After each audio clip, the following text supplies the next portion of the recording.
kata kamano bende waketa kera twako bende wi Albert Molose sane kilongo kanyo mosene no ngodo were bende jane kibo mi kata bende biro na karka wache bo makni keka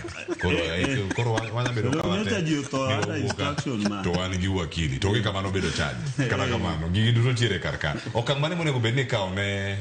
Lagat koro banko se step aside nikech mane chalne watchman tiere sane kama tiere ntie manya timrene sane we are made a watch more chiel kan said for purposes mondo when reaches knowledge of the law anano kind interested litegi moro ngoni dongere ang na interpret milongo ne the doctrine of common intention iwinjo Cleophas kani tiere jatich toge boss mare to jatich otemo maundu ka boss ne ong'eyo kata boss ne onge kanyo anda gimolong ni the doctrine of common intention embe entiere e kanyo e gima wacho mar Lagat ni gimumi wacho ni Lagat en prime suspect en nikech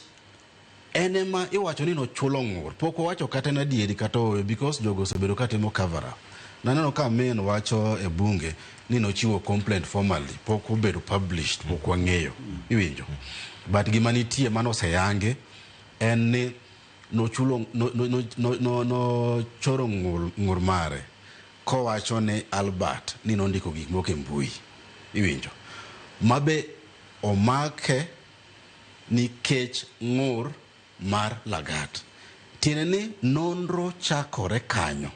de onge ng'ur mar Lagat bwana Musa ni nodoko make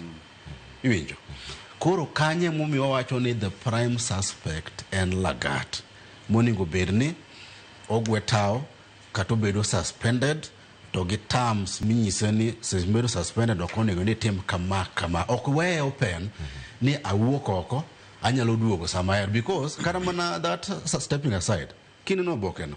bingeni onge duration mochiwo ni a step aside for this duration